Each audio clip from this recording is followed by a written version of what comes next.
Good evening, and welcome to the October 8th, 2025 meeting of the Wilmington School Committee. All members are present and in attendance. First item on the agenda is the Pledge of Allegiance. I pledge allegiance to the flag of the United States of America and to the republic for which it stands, one nation, under God, indivisible, with liberty and justice for all. Thank you. That brings us to our consent agenda. We have approval of minutes September 24th, 2025. Motion, Dr. Bryson. Second, Mr. Ragsdale. All those in favor? Unanimous. We have warrants, grants 12 through 14, revolving 16 through 19, local 21 through 25, food service 14 through 17, capital 12, special education 13 and 14, and payroll 10/8/2025. Is there a motion? Mr. Turner, second. Mr. Golden, all those in favor? Unanimous. That concludes the consent agenda. Thank you very much. Bringing us to old business. First item of old business is the Wilmington Middle School ADL program update. Welcome, Assistant Principal, Mr. Faircloth. Come on, you're up. Wow, I didn't really think I'd be that quick. You're up, let's go. Let's do it. Wow. Joined by Principal Mr. Kyra. Good evening, gentlemen. Thanks for being here. Good evening. Thank you for the opportunity to showboat a little bit what we've been doing. So, I know you guys, everybody knows a lot about this, but I'm going to give a little bit deeper because some people might not. The ADL, the Anti-Defamation League, is a non-governmental organization created to fight anti-Semitism, bigotry, and discrimination. All right, so we are a no place for hate school. It's official. Last year we did all the initial stuff, learned a lot, but we are officially a designated school, which is kind of cool feeling. We feel like we're a little bit more of an expert now. So this is a group of students, all right, and they're guided by staff, and that's an important word here, guided. All right, the staff are here to make the environment for our kids conducive to, to promoting all this inclusivity and respectfulness. One thing that became really clear this year, I did a lot of onboarding stuff and a lot of training along with this, and it really became clear to me, we're really trying to change a culture and create something that's like long-lasting, and it's a part of our school community. Not that I didn't quite grasp that last year, but it became more event-driven, and it was more about getting it going. But now I'm like, all right, now we're going to be changing culture. Sorry. So we're working directly with the ADL, which has actually been really kind of cool for me because I'm continually learning. And last year, if people remember, I was thinking we weren't doing the greatest of jobs, right? And then there was a nice lady over there called Sarissa, who no longer works there, but she was a really big helper. She helped us realize we were in first year, we're learning, and we're putting it together. And she actually told us that she was really proud of the work that we were doing, and that not to feel bad or lonely or in this whole process, because we weren't the only ones that were doing this. So let me just tell you a little bit about how it's organized. So we have a staff committee. There's 4 teachers that came back. One wasn't able to because she's a little overcommitted, and myself. So we're the same people, which is really nice because we have a good feeling of where we want to go with it, and it's good. I just want to acknowledge Kate Lerner, Jack Madden, Amy Lightfoot-Taylor, Shannon Keeley, and of course myself. We're going to be running about 9 meetings. We did find last year that we ran a little more that we had to run to kind of gather some stuff together because it was a little more intense than we thought, but we feel really good that we can do it with 9 meetings this year. How do we select the students? We have our own Google Classroom. We have our own Instagram page. Within the Google Classroom, it's going to go out probably next week. We'll put out a Google form so that the students will have a chance to submit a little bit. It's not like huge essays, but it's enough to just kind of like get us a feel. We concentrated last year a lot on trying to top load it with 8th graders and then 7th and diminish it. We may steer away a little bit of that. We may actually try to focus on a little bit of the younger and take the older ones as our kind of semi-leaders. because we kind of want to build like sixth graders moving up to seventh grade, moving up to eighth grade, which I'm hoping will give it a little more deeper substance. We had great kids last year, but they all left. And that was, it's like, oh, that was good, but we kind of shot ourselves in the foot.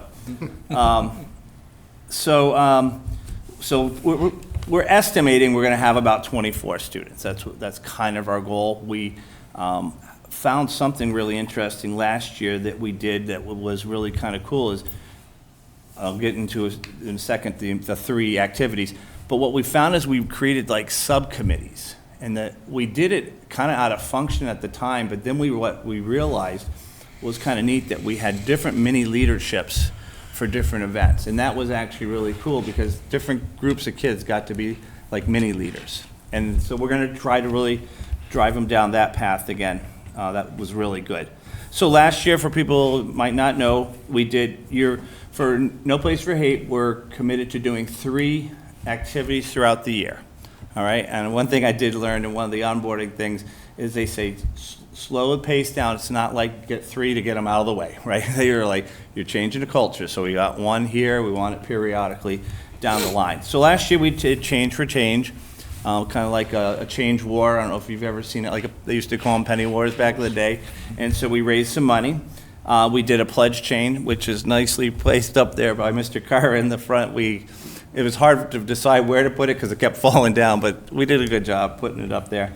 And we did a Humans of Wilmington Middle School, which is really neat because we had kids that were willing to kind of speak up about what things were, bothering them on their mind. And we did Instagram. They did short little videos. It was all done by them too, right? We were present in the room, but it was really run by them. So it was really a really good experience.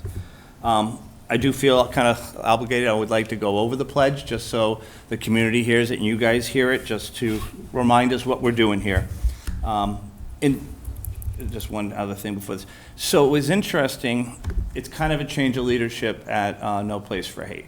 I did an onboarding online thing with them, and what kind of surprised me, I kind of think of our community, right, and then the local community, but this is nationwide. And when I had this onboarding thing, I didn't have this last year, it was the whole nation. And to hear similar obstacles, similar problems, actually encouraged me that we're not the only ones working on this. And then they did us through us into a subgroup, and it was New England, and so we got to go a little deeper. So it was encouraging some of the obstacles that we're having, other communities are having, but we're all addressing it, so it's really cool. All right, so the pledge is respect and understand those who are different, challenge prejudice, bias, and discrimination, act as an ally for those targeted by hate, bullying, and bias, and help other students feel included, respected, and treated fairly. Help make the school no place for hate. So it's pretty simple. This year they found that they were focused a lot on signing a pledge, but what they found through a lot of communities is people were very confused by signing a pledge saying, I agree to this. They thought they were kind of maybe joining the No Place for Hate. So it kind of didn't give them a true picture of the involvement. Made your school look like it wasn't, you only got this many signatures. Well, that's not really what it meant. So now they're just making a pledge. They're not going to say that you have to sign anything for the pledge. It's an overall pledge. So I think they too are making adjustments, and we will make adjustments and go forward with this. Any questions? Thank you, Mr. Faircloth. No problem. Mr. Ragsdale, Mr. Turner.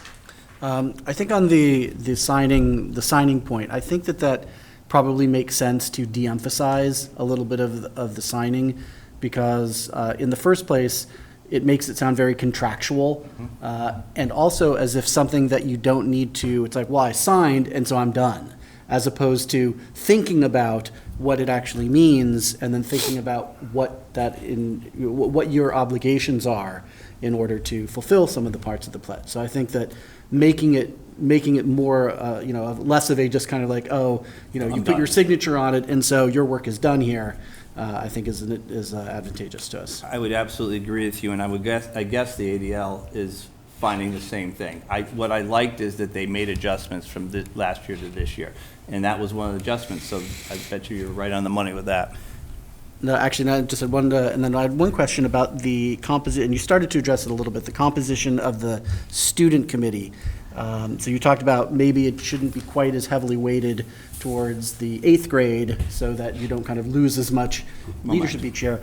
I was also looking at the other side and wondering if it's too underweighted at the 6th grade, because at least what's in our memo is 12 students from the 8th grade, 9 from 7th grade, and 3 from 6th grade.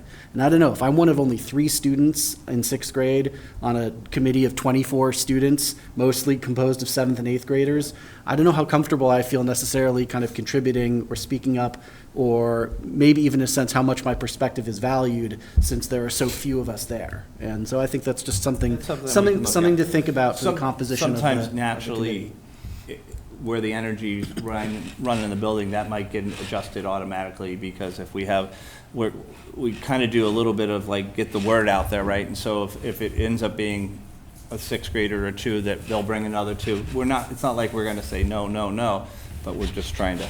And it, of course, makes sense that the older students are going to drive more of it, and the younger students are getting their bearings and kind of learning what this is all about. But that was something that occurred to me. Fair enough. Thank you, Mr. Ragsdale. Mr. Turner. So, thank you. First of all, thank you very much for the update. I really appreciate your leadership and involvement in this, and the consistency of you and the staff that have been there through this. I think when we think back to where we were when this started, and how much we saw that there was a need, and to have a good partner like the ADL to work with us on, I really appreciate their help, but I also appreciate the localization that you guys are able to do with this, and the good leadership with the kids. And I think part of what you got to, you did address this a bit earlier, in terms of the 8th graders that left, creating the culture and at the middle school, and naturally will flow towards the high school as well. And so I do think in the longer term, maybe not this coming year, but in the longer term, having this program also evolve and become one that would involve the high school as well makes a lot of sense. And then it really becomes just part of the core culture of the district, not just the middle school. And so I think you guys are plowing some really important ground for us for the future. And I look forward to seeing what comes out of it this year and where we can go in the next couple of years with it as well. I'm really hoping that some of the people that have been involved with it, when they get to the high school, maybe it would be really cool if they kind of brought it up and said, can we do this here? We did it in the middle school, can we bring this further? Then they can meet with Ryan and work out something. It'd be kind of, the neat part about this is it's cool as an adult to be able to almost sit back and kind of, you're just guiding them, right? We have obviously some directions that we want to hit, but it's nice that we guide them, and then they maybe can continue. It'd be really cool. Absolutely. Great. Thank you. No problem. Ms. Lord. I'm curious if you can share a little more about how these, if they're like 3 kind of on their own events versus how it's brought into every day a little bit? Because as we were talking about the pledge, I was thinking That's a fantastic question. So we bring it in every day because we bring it right into our advisory lessons. So these lessons are designed, we had a great team that put them all together. So periodically in our advisory, there is an ADL component to it. So that's how it's built in, much like Mark, which we use for bullying, and a lot of other, cultural stuff that we put. So that's where we really use an advisory, smaller groups to really kind of get this stuff on the move. So that's how that part works. And then the 3 big things are how you bring it to the whole building. Mm-hmm. And I think it's a good balance. That was a part that stayed with them. I was glad it stayed that way. And I think it's a good way to do it. That's great. Yeah. Yeah. I know advisory. I was a middle school teacher, so when we implemented advisory, so Yeah. that was a really helpful tool. And it became that tool opened up an opportunity for us to do it, and in a little bit smaller groups rather than we're doing this huge activity, right? Right. We'll do those still, but here we go. We got 10, teacher and 10 kids. Let's talk about this. And it's a kind of a driven curriculum. It has a whole bunch of cool stuff in it. I was wondering about even something like the pledge. It actually struck my mind, like how we say the pledge daily. Is there like a thing almost that it could be a daily reminder, because we all need that daily reminder of this is my commitment for today. It's funny you say that. So we have different groups and organizations. One of them, the GSA, I post a little quote on it that's in it. It's about being inclusive. It'd be nice to get to a point where we don't have to worry about the word inclusive because it's happening, right? So we could easily embed something in my morning announcements periodically to kind of just keep reminding them throughout the year. Mm-hmm. And that literally came up in our committee meeting when we were talking about how we're going to choose the kids and such. Great. I would say, just to add, inclusivity is one of our Yeah. core values, and we have, if you walk through the middle school now, that we have signage everywhere, which was something that we didn't have up until this year. So that word, which hopefully speaks volumes to a lot of folks, is everywhere you go in that building. And the pause that we give out, I would say a decent amount of them are about inclusivity. Yeah. So when that's one of the areas where you can kind of see it very well, like, a kid in the lunchroom that someone invites them over, right? Those are easily seen. Yeah, I love that. It's happening. It's nice. Great. Thank you. Mr. Golden? Thank you. Thank you for being here. Thank you for all the hard work. I just, to circle back to what was just being discussed, I love that it's grounded in like recognizing kindness, giving out the pause, and this is wrapped into that because it is at the end of the day just about being a kind human being. My question is the Change for Change activity. What were the two causes raising money It for? was for Trevor Project. Oh, cool. Right. So it's that's a really awesome. good project. I can't remember It which was, team won. so it was, we did it per grade. Yep. Yeah. So Oh, like, the okay. grades kind of, The competition their was own- between grades. Yeah. Oh, I love So the that. one- It went all, the one fund went to the Trevor Project. Yeah, I'm trying to yeah. remember. it was great though, like coins Oh. added and Was subtracted. bills subtracted from Right. the other group. It was hysterical. Well, from having gone to the Moving On ceremony in the spring, I know you guys do a great job getting the kids active and engaged with this, so thank you. It was a lot of fun. Thank you, Mr. Golden. Dr. McCauley? Yeah, no real question, but just comment. Thank you for doing this. Thanks for sustaining this too. I think it's really important that this is a supplement to the kids' education and just kind of show like, yeah, you just got to treat each other better and everything like that. And having these programs in there, especially at the middle school age, is fantastic. So thank you for doing this. My pleasure. Thank you. Can I go? Mr. Faircloth, have you given any thought to if you have too much interest or not enough interest from students? I know that there's numbers in the memo, and you talked about how you may adjust them, but what happens if you got 50 kids who are like, this program was great last year, we want to get involved? Does it have to be a cap? Does it get like unwieldy? I think I have the number, I think maybe it's not, is it my other notes? I think they want a max of 30. Okay. So they would like between 10 and 30. And Sure. I'm going to trust their judgment in that because they're pretty good at it. We have our student committee sometimes has that exact problem that you're talking about. So that's actually where we stole the idea of having little write-ups and interests and stuff like that. Sure. So if we do have to get to cut, so to speak, I don't really want to look at it that way, but we would have we'd have a gauge to use. Yep. So we're prepared for it, but we hope to not use it. Great.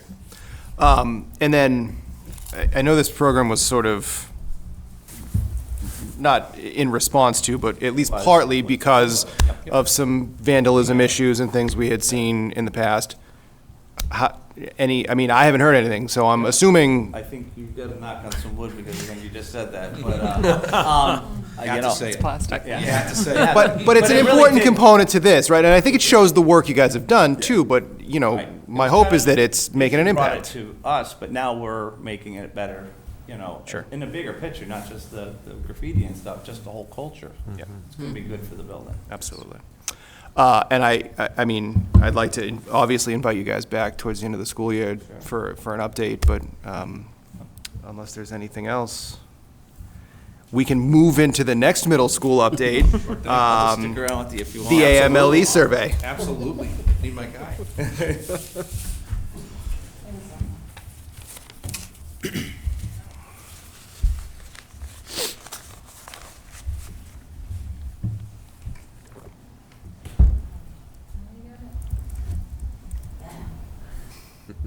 Technology.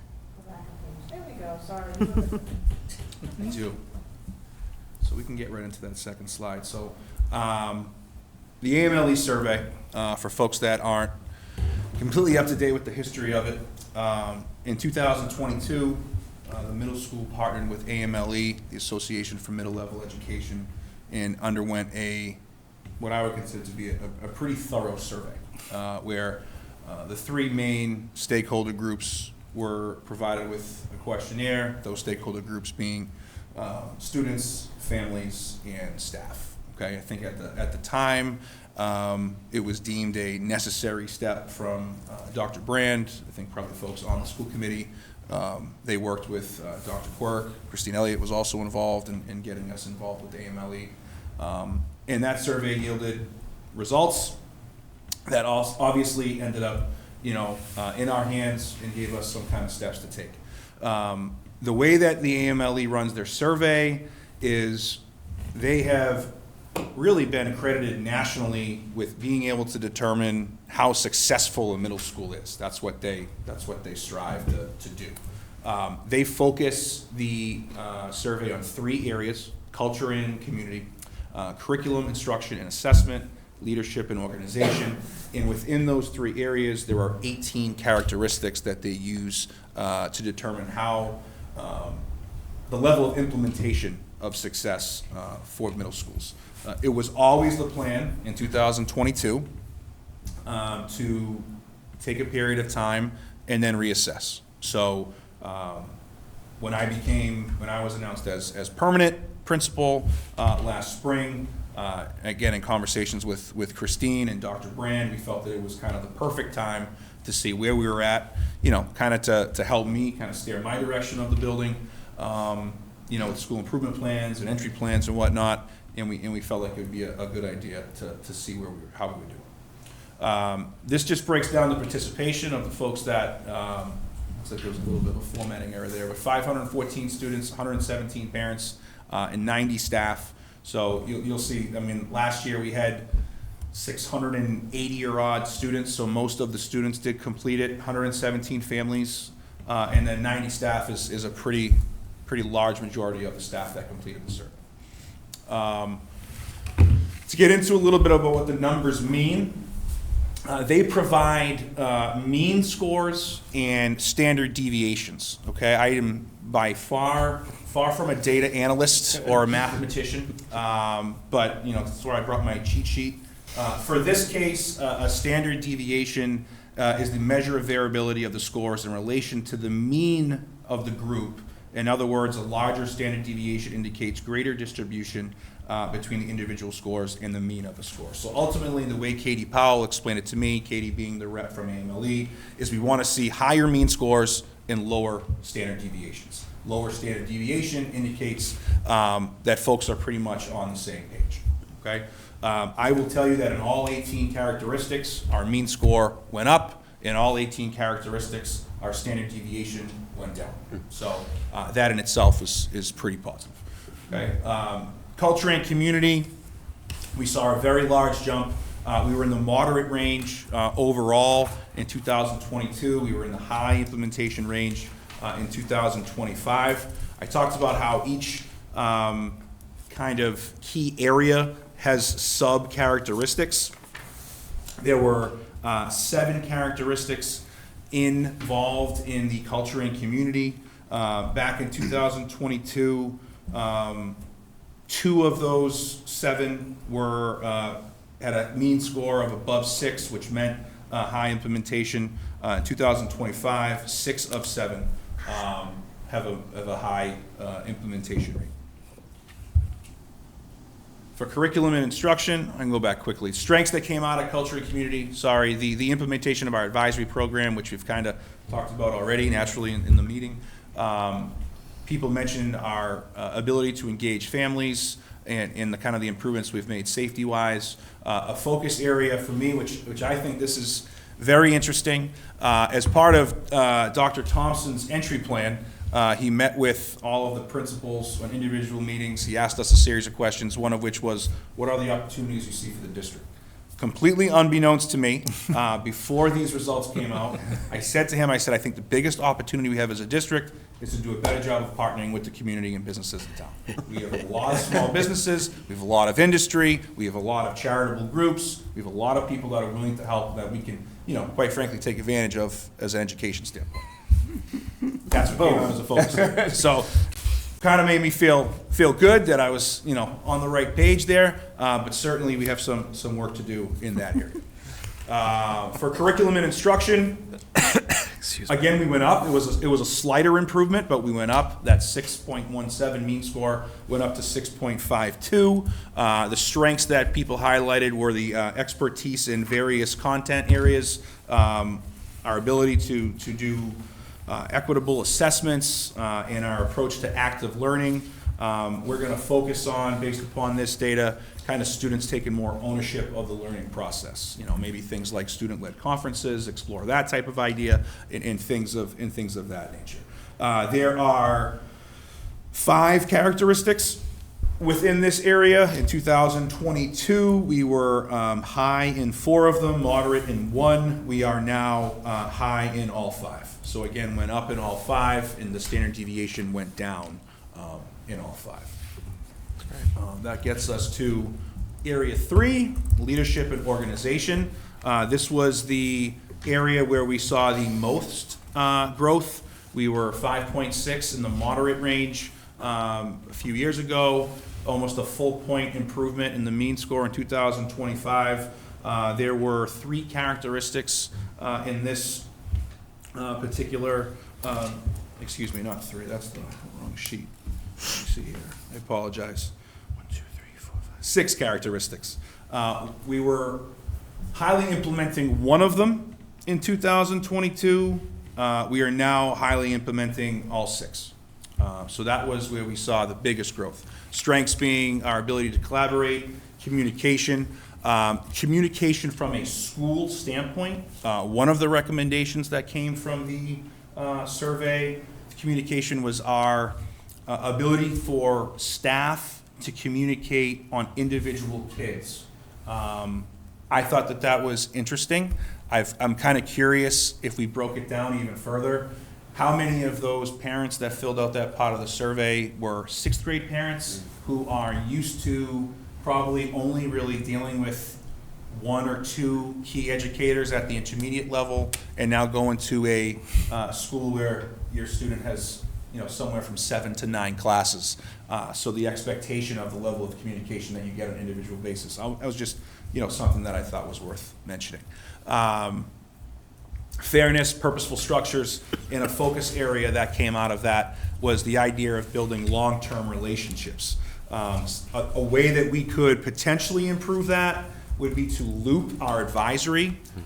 We're going to explore that. It's not necessarily something that we're going to jump right on, but it's something that we're definitely going to discuss. I know that there are other schools across the country that do that, where they have an advisor, have the 10 kids that they come in the 6th grade, and that's their advisor for their entire time in the building. I can certainly see some benefits. I can certainly see some situations where that maybe not be the best idea, but maybe you deal with those instances as they come up. So we can have that conversation. These were the student and family view takeaways. Students largely, because of the standard deviation numbers, you see that they have a much more consistent experience. Their knowledge of the behavioral expectations in the school have gone up, and families touched upon a large improvement in culture and communication. And again, I touched on some of these already, but these were some kind of key recommendations. The thought of, we've instituted advisory, the thought of maybe expanding it, adding a little bit of training for our staff on what it means to be an advisor. Certainly, we had an incredible group of teachers on our advisory committee that developed an incredible plan. But to really get everyone on the same page, it could require a little bit of PD on advisory. Improving trauma-informed practices, again, ensuring equity and access to all learning opportunities. I touched upon developing long-term student-staff relationships, amplifying student and family voice, and again, growing those community partnerships. These are things that you'll likely see come up in upcoming school improvement plans and things like that. It's kind of, I joked with Christine the other day when I was starting to draft my plan, I kind of cheated and used the AMLE survey results, but I felt like it was pretty telling, Not right? cheating. And she told me it wasn't cheating, so guided. that's okay. Cheating. It was guided. Doing your It was job. guided. It was very ADL-esque. It was guided. So this is the results overview. Obviously, you see that there's improvement across the board in all 3 areas. And then this is the one, quite frankly, that I'm most proud of. when you talk about, an organization like AMLE, who is credited with determining how successful a middle school is, and they've determined the 18 characteristics needed to go from 11 moderate to 17 high in a pretty short time frame. It's something that I'm incredibly proud of as the principal of the building.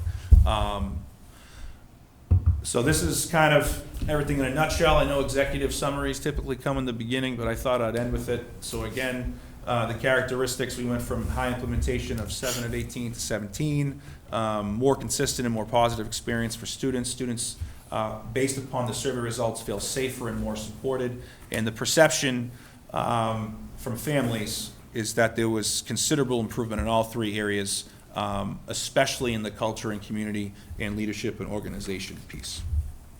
The competitor in me reached out to our AMLE survey rep, Katie Powell, and I said, listen, I know that we're doing better than we were doing 3 years ago. I want to know how we're doing compared to everybody else.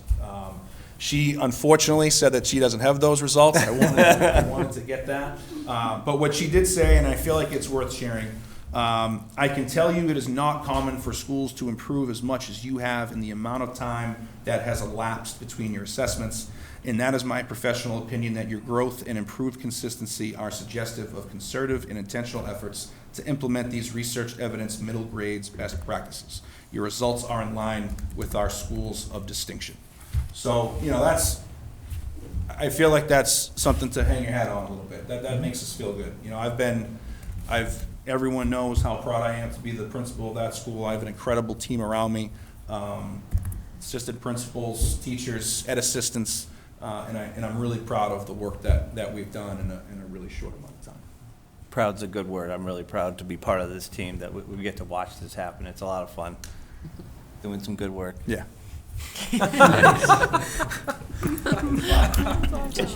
Impressive results. You should be proud. This is impressive. So thank you. Questions from the committee, Mr. Turner? People in town, first of all, thank you very much for the summary. This is a really fantastic sort of statement and a testament to to the leadership of the team there and all the teachers as well.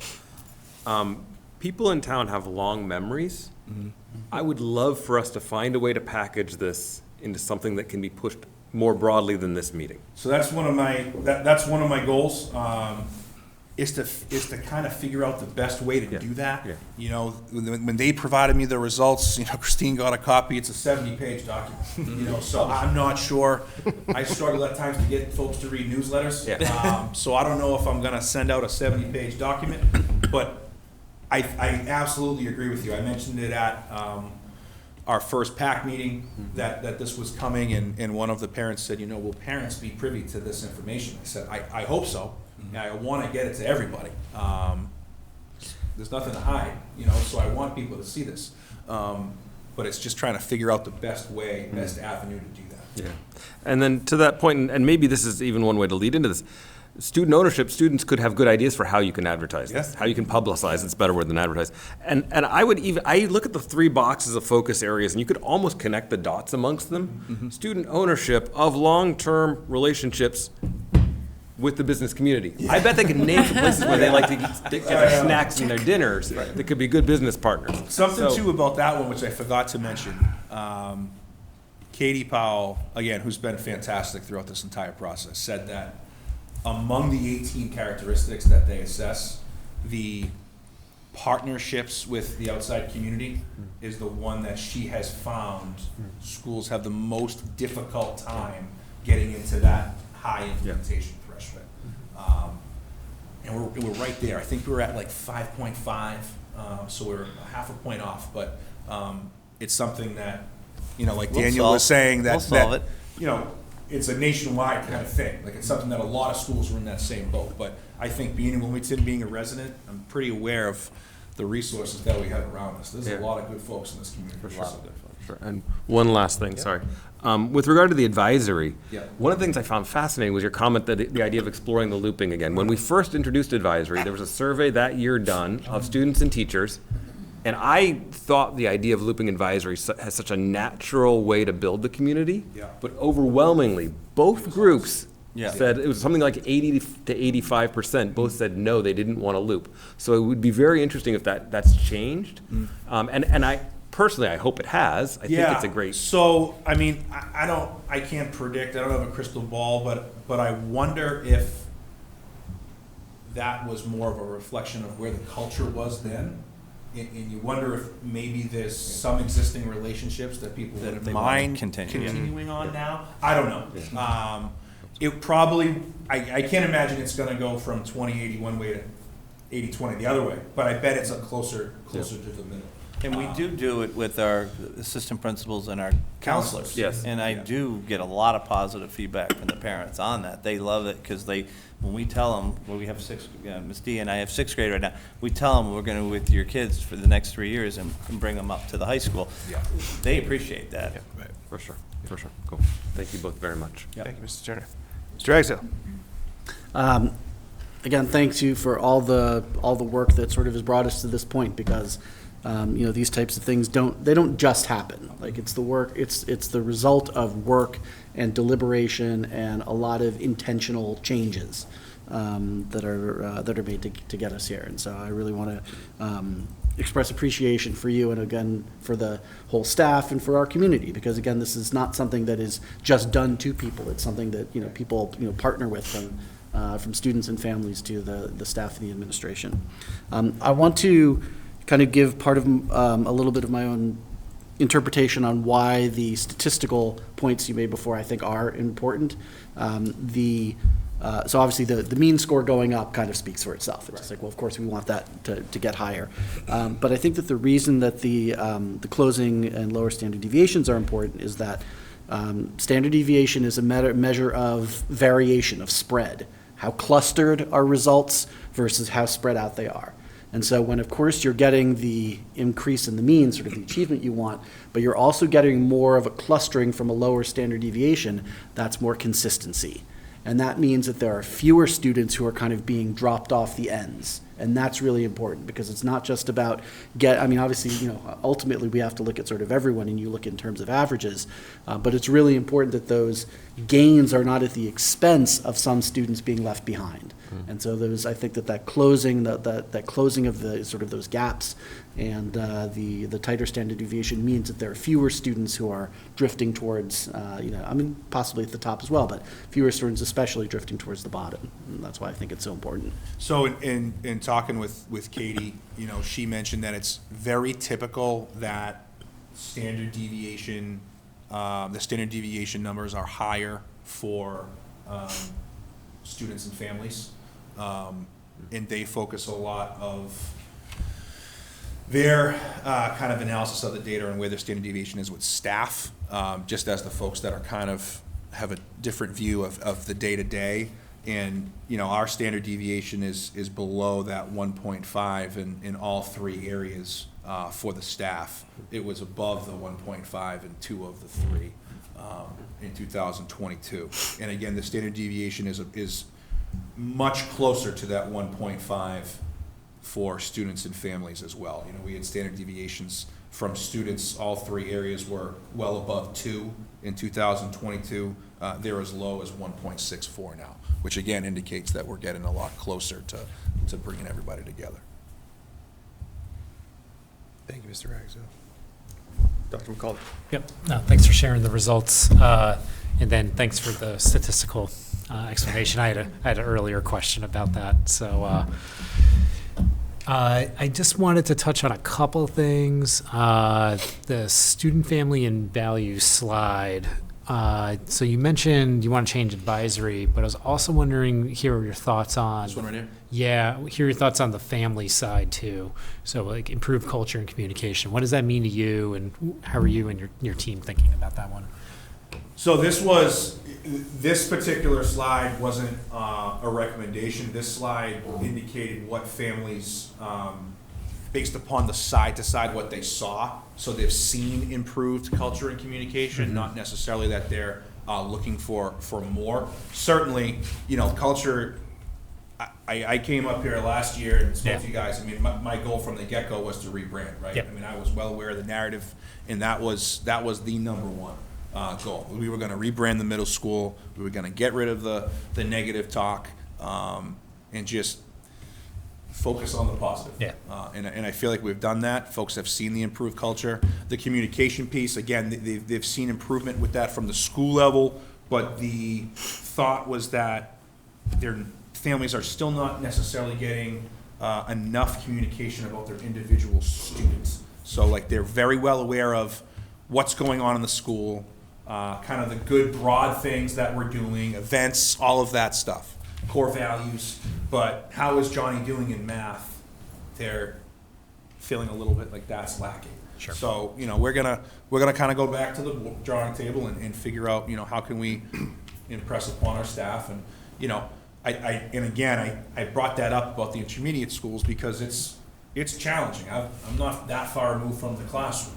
It's difficult to have a certain level of individual communication when you have caseloads of 80 to 100 students. You know, some of our unified arts teachers have hundreds of students, right? So going from a situation where your student is one of 20 to being one of 300 is exponentially different, right? And But we're gonna work interestingly on enough, there's with the student involvement part and the communication, there are advisory components that are being strategized that are having the students, you know, they're reaching out to advisors, them communicating with their parents, them checking where they are at, sharing that information with parents. So there's talk and discussions and working through advisory of ways to do that, which I think is gonna kill two birds with one stone. It's gonna get the kids involved, right? But they're also gonna communicate with their parent.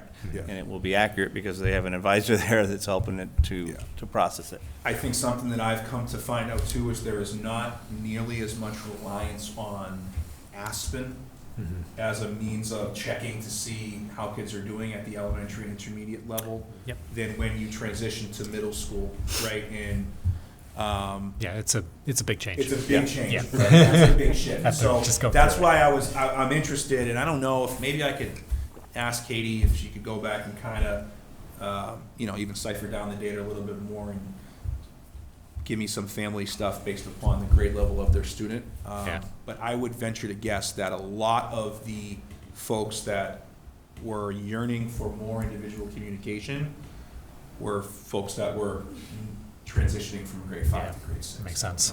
Could be wrong, but that would be, it's just speculation. Yeah. Yeah, I think it's a good point you bring up is too, with that, there could be a lot of other hidden trends in the data here too, that, you know, contacting the firm, you can kind of tease a couple things out, like how are 6th grade parents feeling versus 8th grade parents and stuff like that. So, and then just one last question, the key recommendation side, I think you did talk about it a little bit. You know, these all sound great. So what's kind of your time range on when you're gonna, you know, kind of get the plans in place I and think have December actual 3rd, I plans? present my school. Some of this stuff, we're already having the conversation. okay. You know, but I do think that you will see a lot of this kind of embedded into the school improvement Yep. plan that I present, you know, for the next 2 school years. Yeah, we want to get on it right away. Sure. Great. Awesome. All right. Thank you. Looking forward to it. Thank you. Mr. Golden. Thank you. Thank you again for being here. This is fascinating. I'm learning a little bit more about standard deviations and what that entails. It's great. I guess for me, I'm really interested in, you know, getting the data is one thing, identifying kind of what processes were in place that were driving these changes. I mean, you guys have done so much just talking about the No Place for Hate campaign, but to what extent can you work with, or have you worked with like Katie and kind of saying like, oh, like this stat really jumped and you immediately think, oh, we did this and that changed. Like some of these slides have I actually thought those slides were things that needed improvement as well, but in reality, they're things that people were citing as benefits. So I mean, we saw a lot of improvement with implementing advisory. You know, at the time of the first survey, advisory wasn't there. At the time of the first survey, I don't believe WinBlock was there, right? So those were 2 key, you know, from a curriculum standpoint and from kind of the organization of the advisory, right? But then with the culture stuff, I think a lot of the things that we initiated last year played a huge role in that. You know, the good news calls of the day, the pause that we really tried to hammer. I mean, it was not a focus on PBIS stuff really prior to last year. Like, committee at the middle school level was borderline non-existent. Last year, we had a very strong committee. We gave almost 1,000 paws out. Our goal this year is 1,200 to 1,500. You know, so like there was deliberate intentions there. Having coffee with administrator events, you know, to welcome the families in. You know, I feel like we just last year created a more approachable, inviting atmosphere. And I've heard that from folks, you know, that the air is just a little bit different. So I think those were some of the steps we took. Yeah, I am having, again, mentioning the moving on ceremony. I had not been to one before, but I could, yeah, the energy was palpable. Oh, yeah. Positivity. Every year, that's, I mean, knock on It was wood a good for one. good weather somehow. That was my class lead last year. It was a little tough for me. Yeah, yeah. And again, hearing the, you know, being able to identify instituting the PBIS system properly, and then you can see the results. It's great to be able to go back and say, well, that works, and we know that's kind of replicable. Yeah. So, And I can't stress enough how much of a group effort this has been. You know, like I'm the principal, sure, but this has been a complete team effort. I mean, I have administrative assistants running regular staff games. You know, I have people printing off pictures that now hang in the lobby of our students. You know, it's everybody, and that's not even the people that just work there. That's our kids, that's our families. I say all the time how wonderful our PAC group is, School Advisory Council. You know, I'm in a pretty fortunate spot to be surrounded by so many people willing to help kind of steer the ship. So, thank you. Thank you, Mr. Golden. Please. You know how excited I am to hear this. And I think there's so many things I have noted here, and I won't go through all of them. But when I hear you talk about this, and I hear the two of you here presenting on this, I think accountability, holding the adults holding themselves accountable for this work. And this idea of urgency. Like, I feel like from the minute you started this work, I felt this sense of urgency. And to be in this spot these years later, I'm just so grateful, like, how you've approached this and the change. Like, I could see it from afar, like, even just watching on like, little things like on Instagram. I'm like, But then when I walked into the building last year, it really felt like a complete shift. And I feel so grateful to have had that experience, to be able to see all the work that you've put in and how it's really a joyful place. Like, I kept saying, I want to see some joy. I want to feel joy. And so pause aside and calls home, like, all of that's lovely. But I feel like the feeling when you walk in is, we want these kids to be here. And I think, like, when I went in, I felt like I was wanted. I was, like, accepted there. It was like, so that to me is just, it's the it's everything that when you walk into that space, you feel like this is a place I want to spend some time. And I think that credit yourselves and of course your teams, but everyone seems to be on the same page. Like, everyone has the same, like, when you walk in, it's clear that you're here, and just sitting there and waiting and listening to the kids come in and having people talk to them, like, everyone was seen. And I think that's a really impressive, quick shift in just how everyone's been on board. And I think so much of it's how happy the staff seem. And I know I'm seeing bits and pieces on Instagram, but like, fun things, like just fun and ice cream and fun. And I'm like, oh, it's so fun to see people having so much joy. Like, this is what school should be, you know? And I think taking that so seriously. And the other part is, when you said, we're talking about student ownership, and this has been another shift I've seen where this isn't on the kids, but it's on us. And you said, you know, things like student-led conferences, like, such a beautiful way to say, like, we want to really empower kids to own their not they need to do more, they need to do this, or kids need to check here. Like, it's really about the adults kind of supporting these children who are growing before your eyes, you know? So I just think it's so exciting. The one thing I wanted to just quickly say was the pause and the calls. We had done similar programs in a few buildings that I've worked in, and we get caught a little bit sometimes so excited about the number, but We had a principal at one point who asked us to start tracking that stuff. Like, if you do student of the week, or you do this, can you just track it, almost like relationship mapping, to sort of see, is there someone who's always getting it? Is there someone who's never getting it? And so I'm just wondering if there is something in place We to. keep pretty specific data on it. Yeah. Every PAW that's given is entered into our electronic database. Great. It tells you the kid, the grade, the reason why they got it, and then staff are checking off which of the 6 core values it relates to.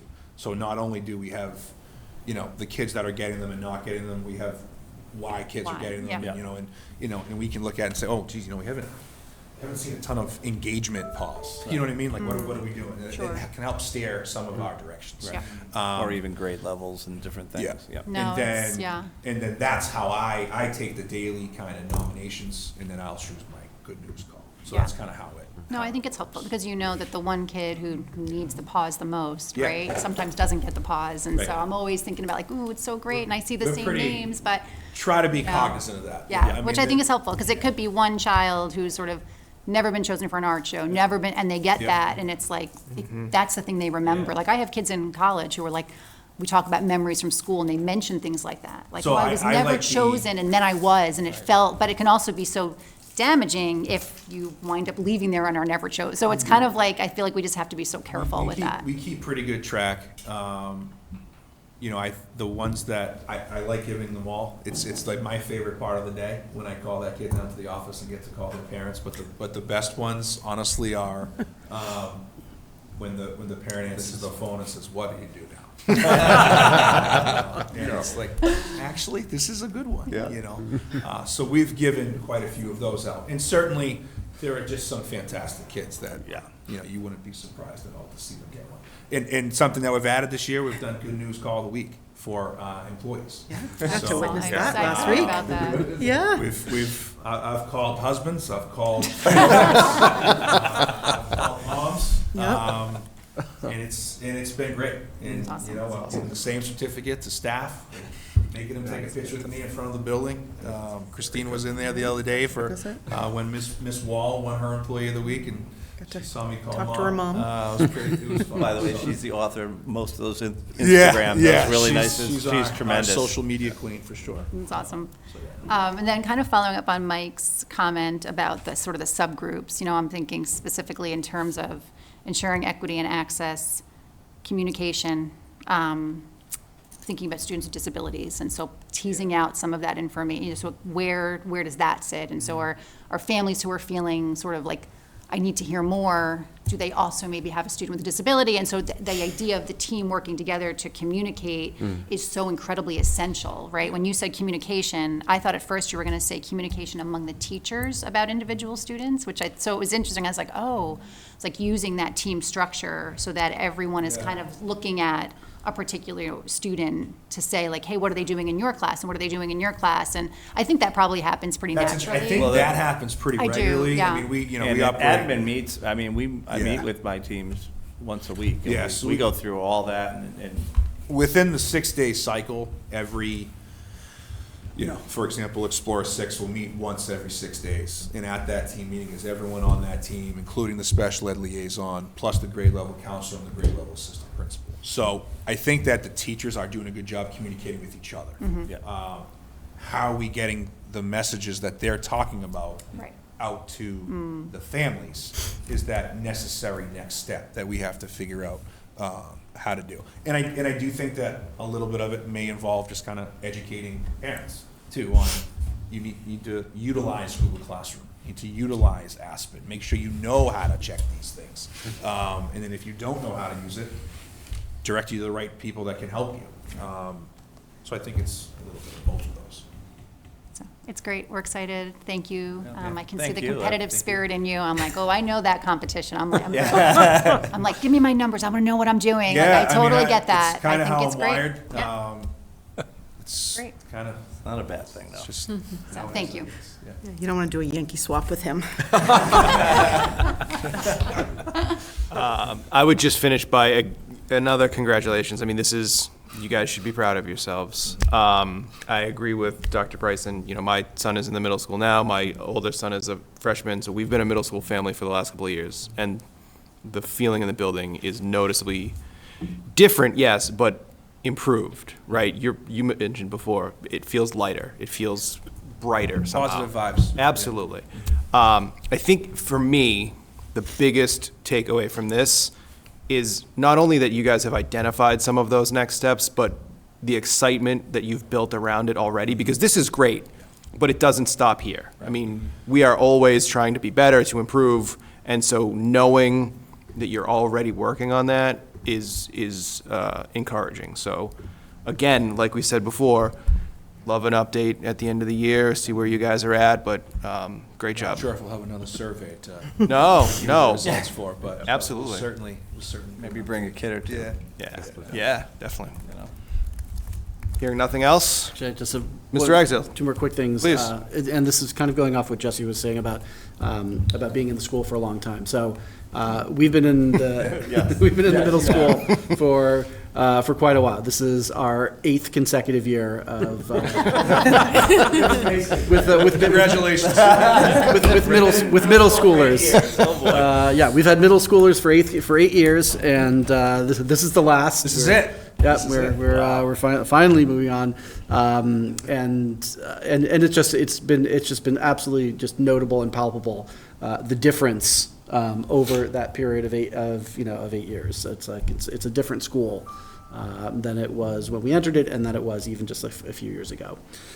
Also, having a middle school, I was specifically instructed to say hi. Okay. I did say so.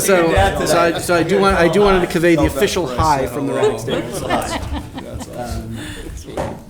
Thank you, Mr. Ragsdale. Dr. Thompson? Yeah, so I just want to go back because I sat in that webinar when they were going over the results, and I was sitting there, on the screen as I'm sitting there, and I'm saying, "Oh my God, I cannot believe that there's this much progress in 3 years." And as a former middle school principal, still recovering, former middle school principal, but, the energy in that building, the commitment of that staff, and the way the kids are, I commented on my visit when I first got there, and I completely agree that you guys are the right people in the right place at the right time.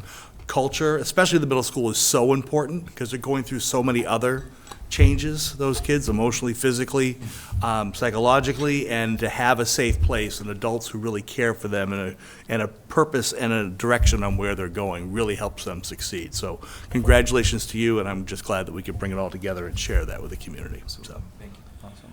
And you talked a lot about your team. Please extend our appreciation to your team as well. So, and Ms. Lord? I'll just echo, I have a future middle schooler, so it's wonderful to hear this, and I appreciate everything you're doing on behalf of him and all the other kids in the community that will be coming into the school. It's really exciting. Our enrollment's up. Hopefully it stays that way. It will. It's a place to be. It's a place to be. Gentlemen, thank you. Thank you. Appreciate you being here. Thanks for having us. See you in a couple of weeks. Yes, good. Sounds good. Thanks again. Take care. All right. That brings us to the superintendent's report. Dr. Thompson. My turn. All right, excellent. So we're going to talk a little bit about some of the work that I've been doing in and around the schools.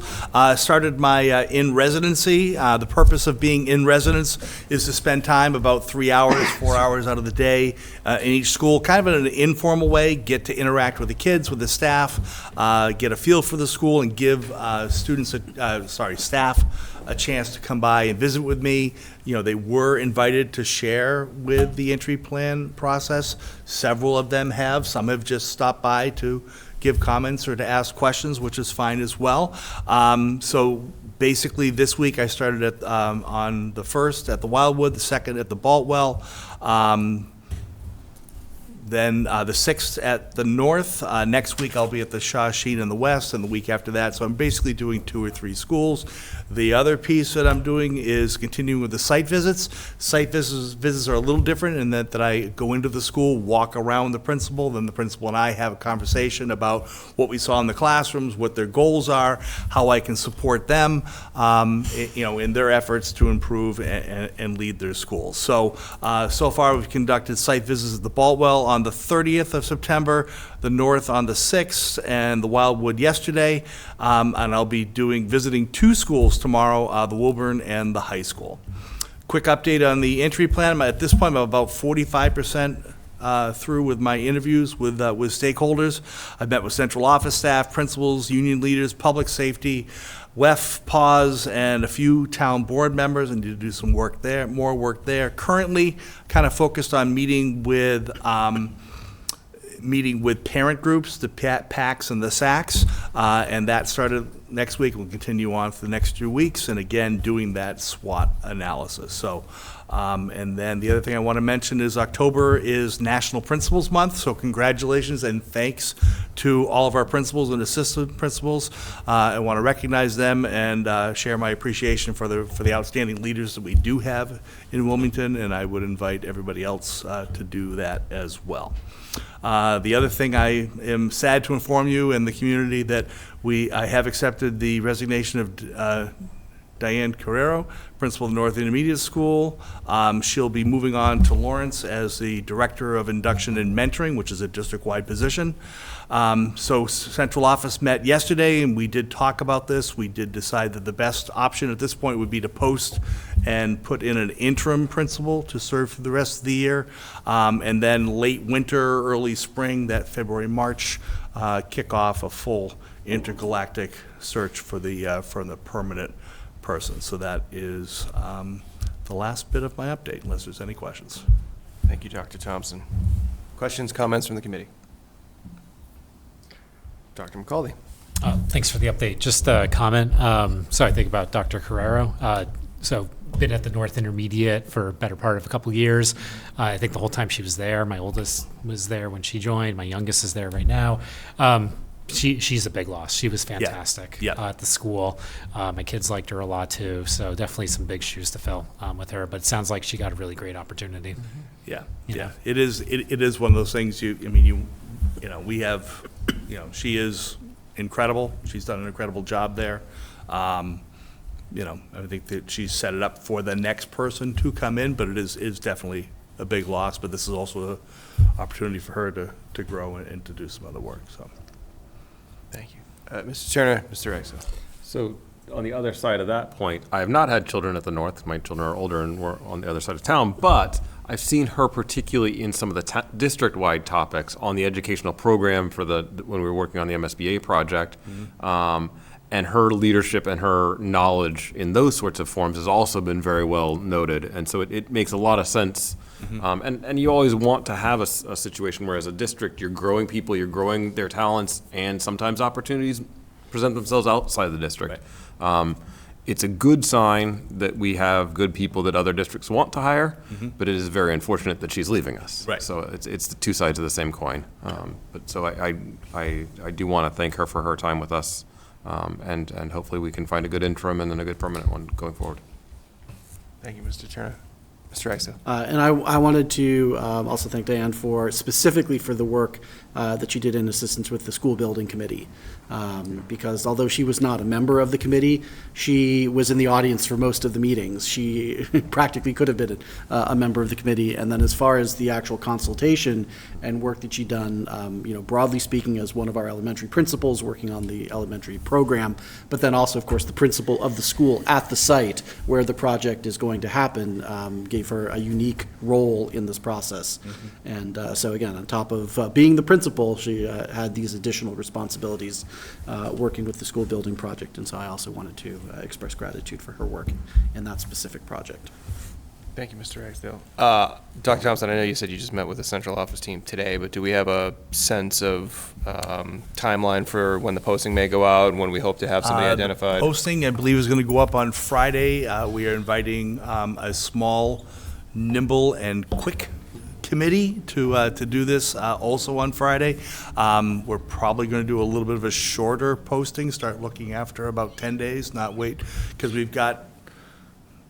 have to find someone, get them onloaded before the other person leaves. Otherwise, I'll be spending a lot of time in the North Intermediate School. So, so thinking about those things, we've got probably till the beginning of September. December as an endpoint. Obviously, Florence would like Diane to start immediately. She is, she, does not want to, she's very committed to making sure there's a smooth transition, thankful for her time in Wilmington, but we are going to try to move as quickly as possible. So, Excellent. posting will go up Friday. Very good. Thank you. Other questions, comments on the superintendent's report? Hearing none.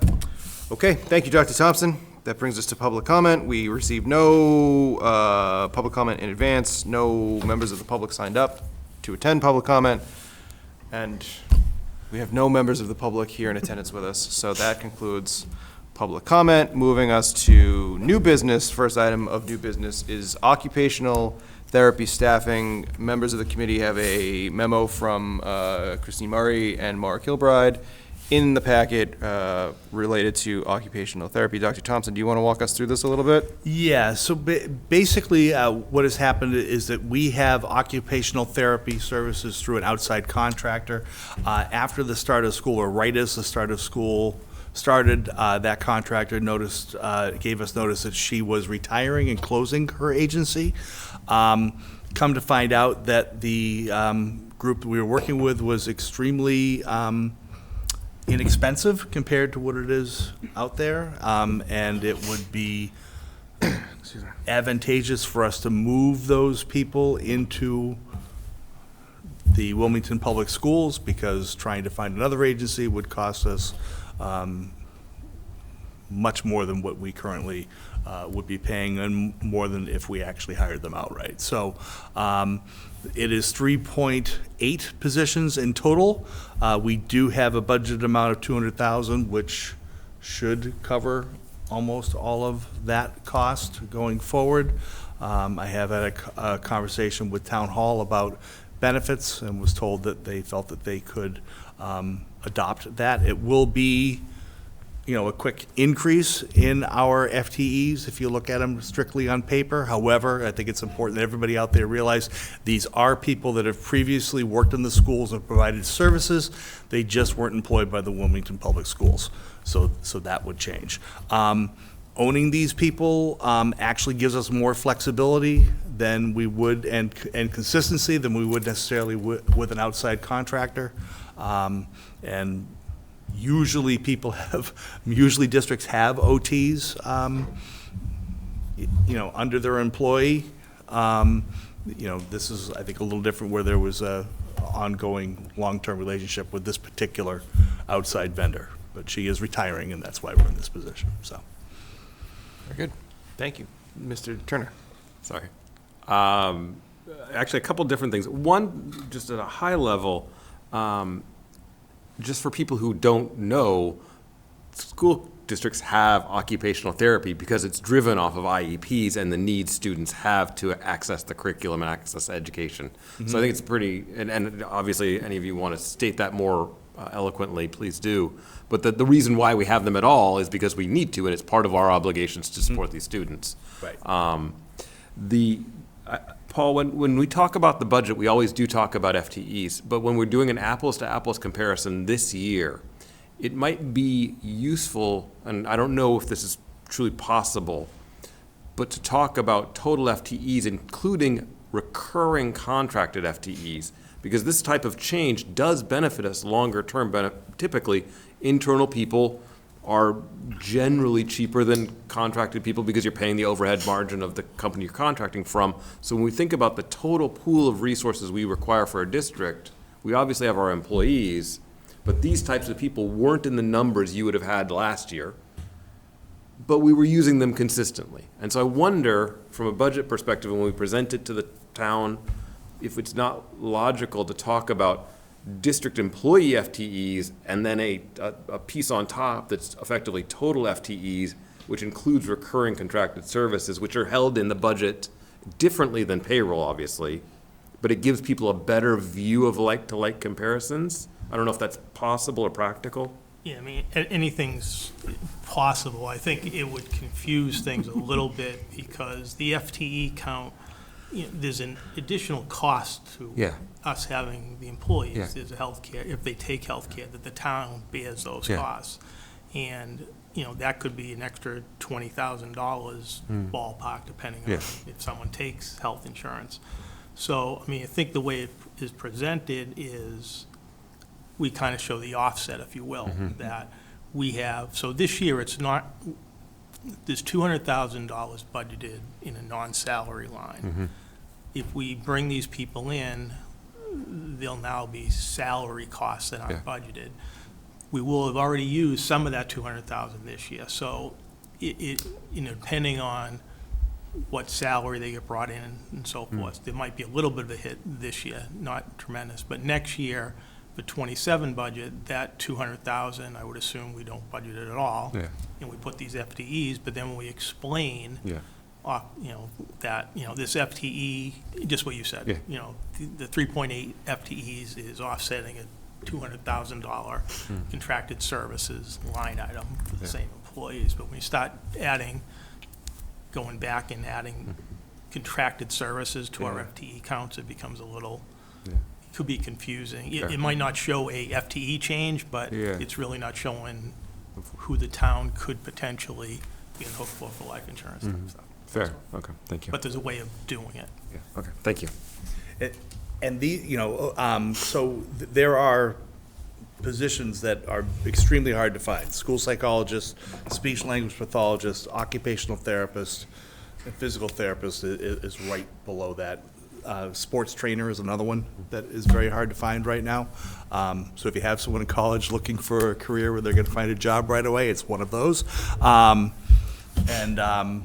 There's a lot of third-party corporate companies that have to fill these needs with different people. So, and it's getting more and more expensive. Mr. Exton. Something worth adding also is that we don't anticipate any reduction in our need in anywhere that we can kind of project going forward. Any reduction in the need that we're going to have for occupational therapists and the assistants going forward. And so bringing them into the district as full-time employees is not going to be a situation where we suddenly find ourselves with excess employees with skills that we don't necessarily need, but now they're already full-time staff.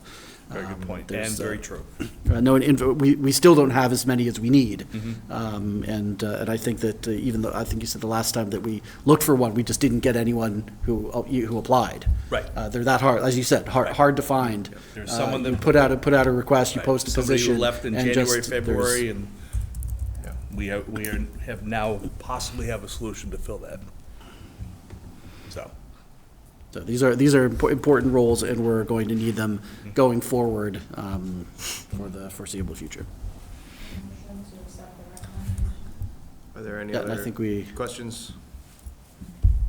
There is a recommended motion in the file, if somebody'd like to make that. Teresa, yeah. Sure, I'll make a motion to, that we direct the $200,000 budgeted for occupational therapy services to the hiring of the identified staff in the memo as full-time employees for the Wilmington Public Schools. Second? Dr. McCaldy. Any further discussion? All those in favor? Unanimous. Thank you.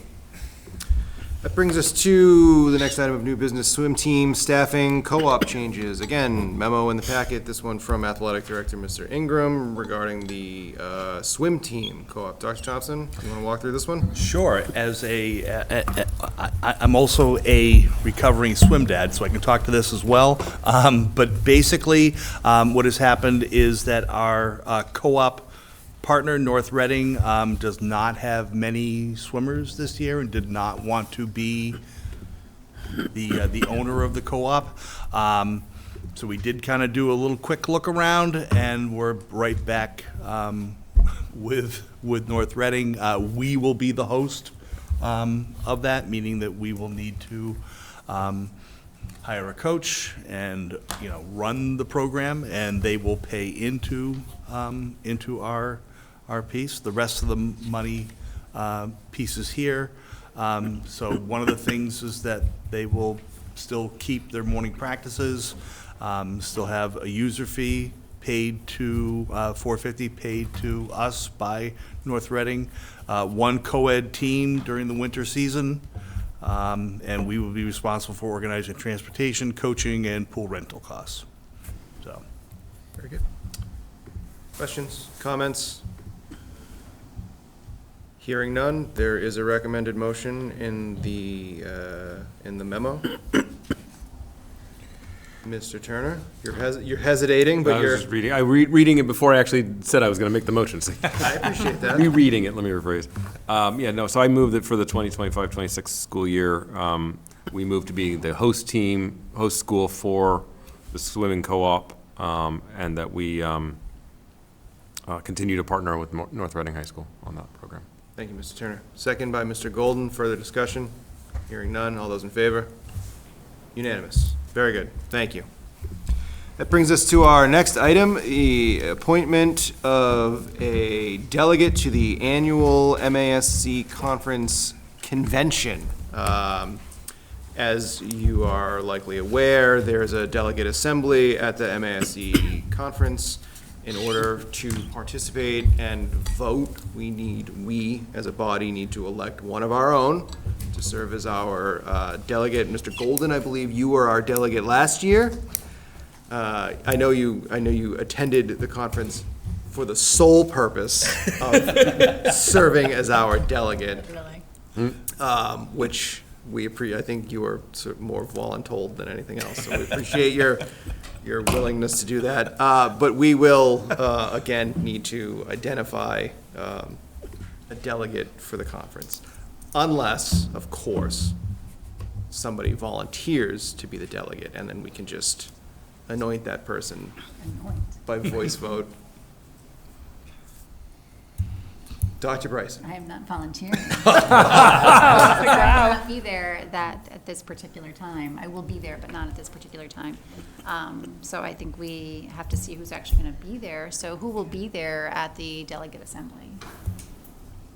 I mean, I planned to go to the conference. I hadn't figured out how long I was going to stay on Friday. As the new person, I would be similar of like not feeling, as knowledgeable, but perhaps I may be the best delegate. I'm curious if anybody else is going to be there.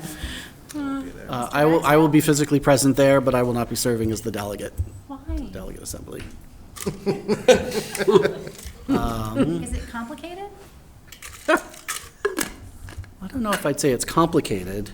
I was going to recommend you. Can I be diplomatic about this? It's not a way in which I choose to spend my time productively.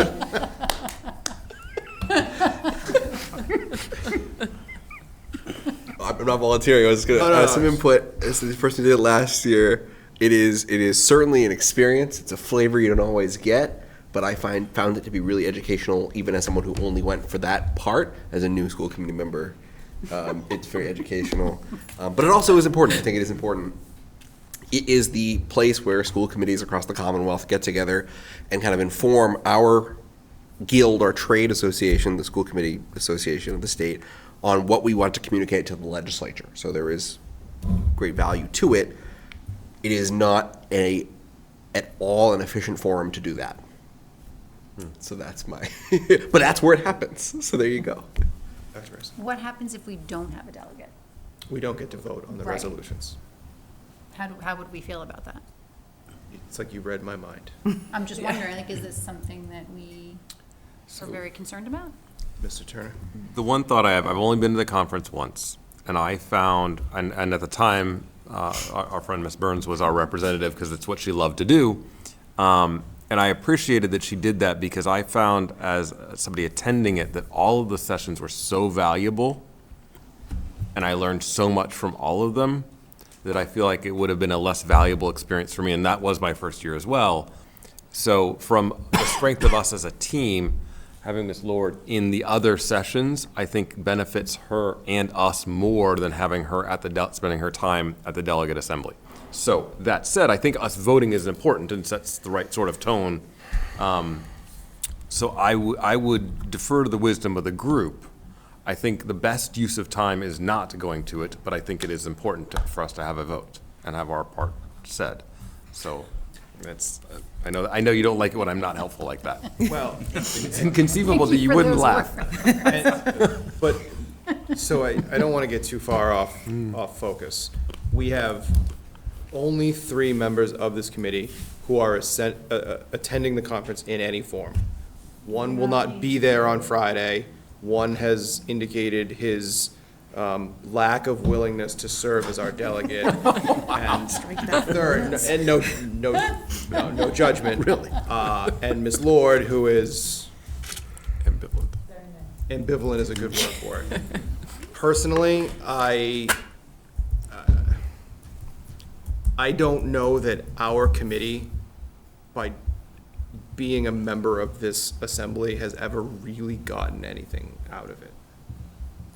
And so I would suggest that if we don't have a member assigned as a delegate to this assembly this year, I don't know that we are going to lose any great standing from MASC.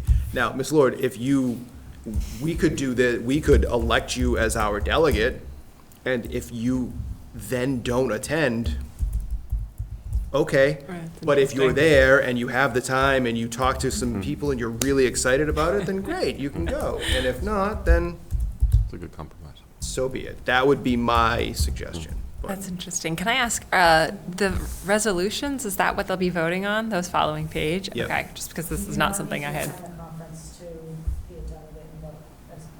Correct. But you have to be in person at that meeting? Yeah, Yes. it's not like a Yeah, you do have to be there in vote by person. ballot or something. No You voting would by have to be proxy. there on Ahead of- Friday at 3:15. Yeah. But, yeah. I feel like I cannot yet commit anyway because childcare and other logistics I'm still figuring out that day, and possibly some preferable plans, I'll just say. But yeah, is this something that we could revisit at the next? When do we need No. to get it in? End of the month? Okay. Is it end of the month? October 20th. Oh, okay. Yeah, so we don't meet again until after. Right, till November. so. Okay.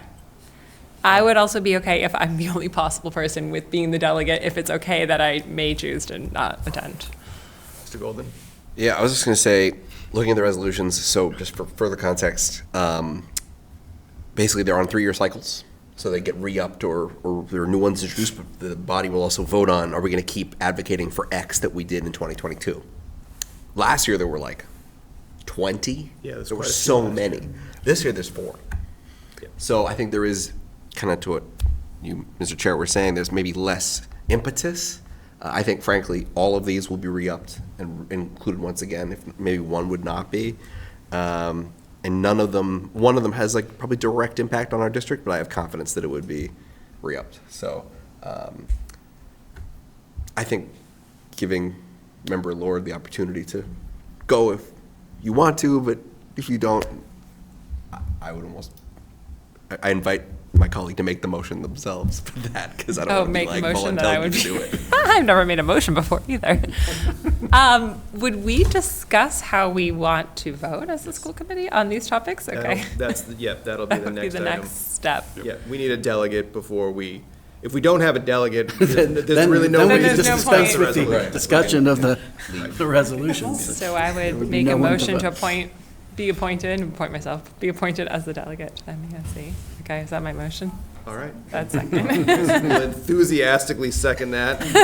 Hearing no further discussion, all those in favor of appointing Ms. Lord as our delegate to the assembly this Do I year? vote? I'm not sure.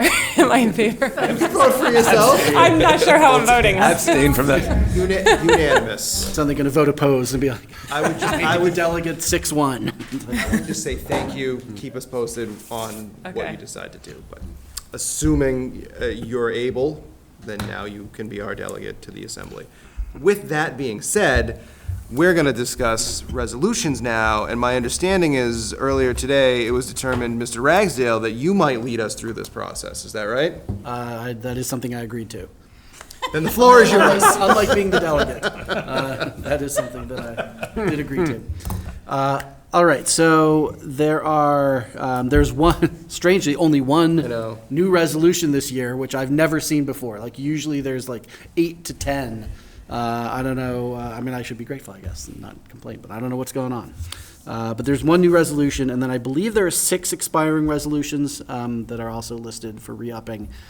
So last year, which was the first year that they presented this idea of re-upping resolutions that were set to expire, I believe that the committee's decision was essentially to follow what we had already decided, so that however we had originally voted on these resolutions when they came before us, we would have our delegate vote the same way. But then I think, Nick, didn't the whole thing just pass in one vote? You were, as our delegate, do you recall how that was done? Yeah, wasn't it blanket accepted? Didn't they move to, Because I think it was almost treated like a consent agenda, and that the delegate assembly, I Right. believe, voted to accept them all as just a complete package. I actually recall speaking on one or two specific items, so I'm not sure that some may have been pulled out, but I think at some point maybe frustration rose to a certain point and they decided to just do it as a consent agenda. I definitely recall speaking on a couple of special ed funding items that were relevant to our district alone, so, but I'm not sure. So I think that we would want to have, follow the same thing we did last year, which is to essentially say that we're going to just re-vote the same way that the committee voted previously on these. But in the alternative, if they are all brought up as a unit, then, and we're not able to kind of pull them out and separate them, then the delegate would also need an instruction from the committee of what to do in that case. Sure. Whether we would accept them in that case, or whether we, would vote no on that. So that's something that we would want to consider. So maybe some people, we can have that percolate for a moment. Sure. The one new resolution, removing BMI testing from the schools, and I'm not going to read through all the whereas statements, but just the actual resolution itself. Therefore, be it resolved that MASC urges the removal of the BMI screening requirement from all public schools. Be it further resolved that MASC urges the express banning of BMI screening in all public schools. And we also have a memo in our packet from Becky Brown, Coordinator of Nursing Services, talking about how the height and weight measurements are done in Wilmington and for what purposes they're done. And that's essentially all BMI is. It's just a formula you derive from height and weight, just two numbers, and you can put them together in a particular way and get an index. Thank you, Mr. All right, Exton. so We are going to, first we'll discuss resolution 1, then we'll discuss sort of the continuing resolutions, and then we'll go from there. But thoughts, questions, comments on resolution 1 regarding BMI testing?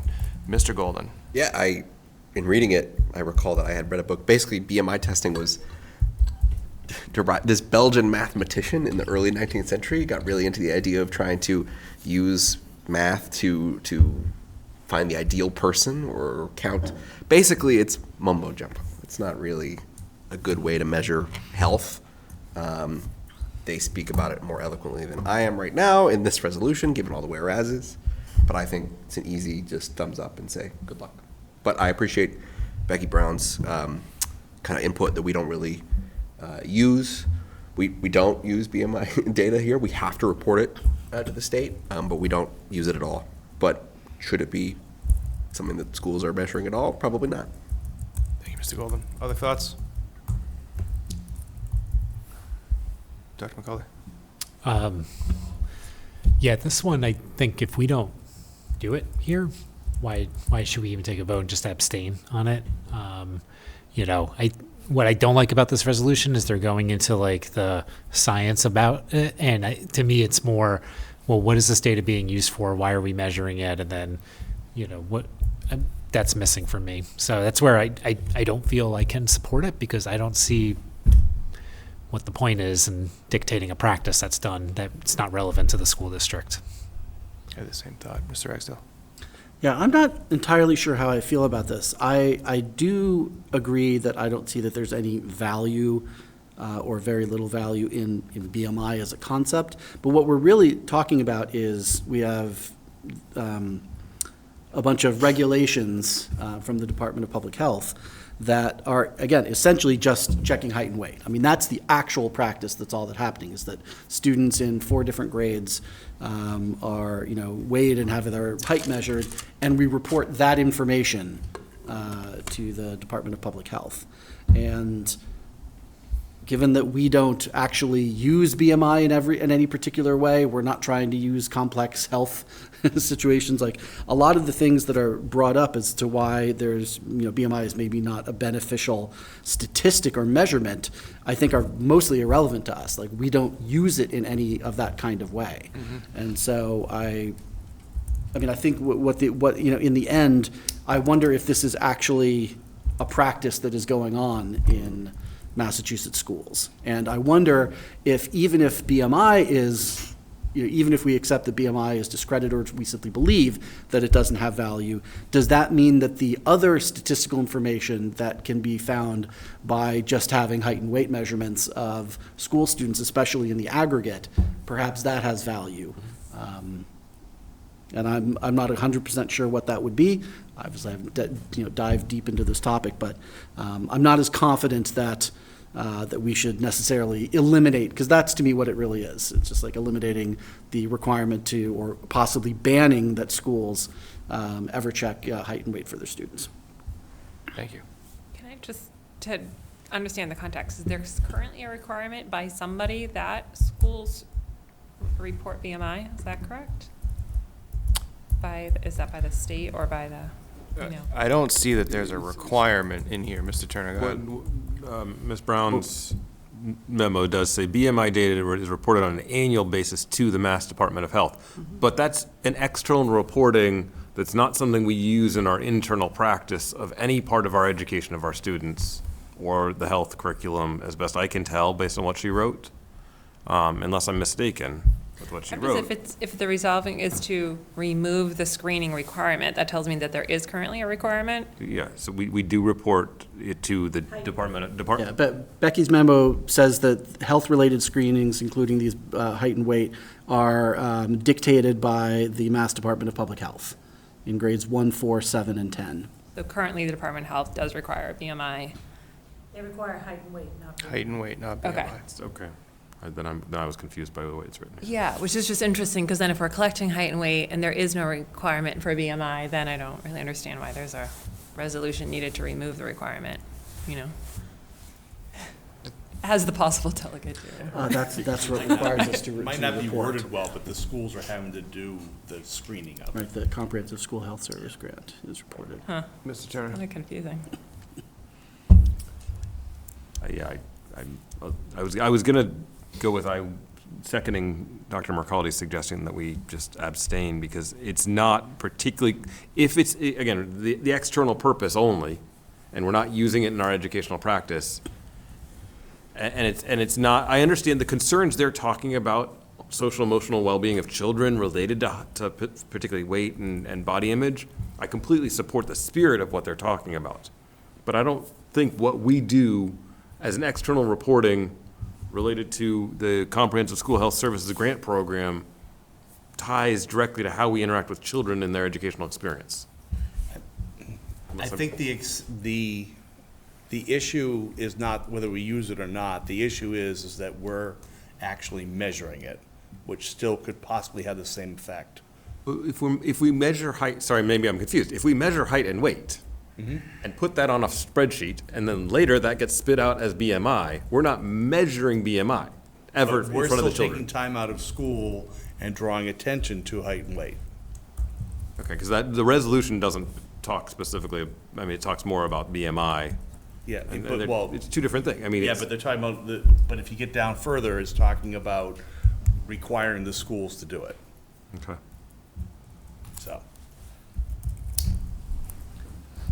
Any other questions? Does anybody want to make a motion? Mr. Golden? I was going to make a I motion. think he's I'm going to make a going to motion. actually move to just abstain. Yeah. Okay, there's a motion to abstain from this resolution. Is there a second? Dr. McCaldy. Is there any further discussion? Okay. I just can say I still feel vague on what, but that's okay. So it's to take no action. It's essentially to take no action. Right, I was that I going to say recognize. that's usually the language we Yep. use, that the Thank you. committee took no action on this. So all those in favor of taking no action on this resolution? I'm just going to abstain from voting. That's okay. Okay, 6 in favor, 1 abstention. So we will choose to take no action. Becky abstains. Okay, Mr. Ragsdale, continuing on with continuing resolutions. All right, so that brings us to the resolutions potentially for re-up.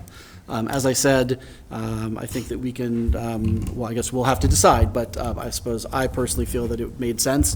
It would make sense again to essentially re-up the committee's former votes on these resolutions.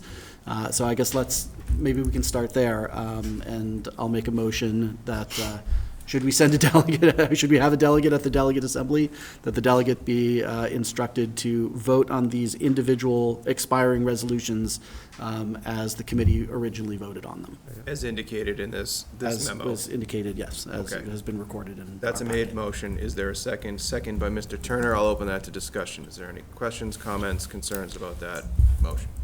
Dr. McCaldy. Yeah, so I'm looking at the memo that was provided, and when people were here a few years ago that voted on it, it was not unanimous in that way. So I was wondering if some people are still on this committee, if they remember from 3 years ago, if we want to kind of bring that up again or not, or if they feel differently now. Do you want to start? I mean, I think that's a choice for the committee to make, whether we want to be bound by the votes of another committee that was not this committee, that some of us were on, but definitely not all of us, or if we want to re-examine them and vote anew. That obviously would be an option. And then just to follow on with that, the way I understood is how this will take part in the conference. They're not going to go through these one by one. It's going to be, do you all agree to re-up these as a big whole, right? Is that the way I understand it correctly? So that, yeah, I believe that's the case. But Nick then indicated that perhaps that wasn't the case. So essentially, I think what we're looking for is two separate things. One, which is Mr. Ragsdale's motion, is assuming the delegate assembly takes up these continuing resolutions, whatever they're called, in a bucket. The motion is that the delegate votes to, what's the word I'm looking for?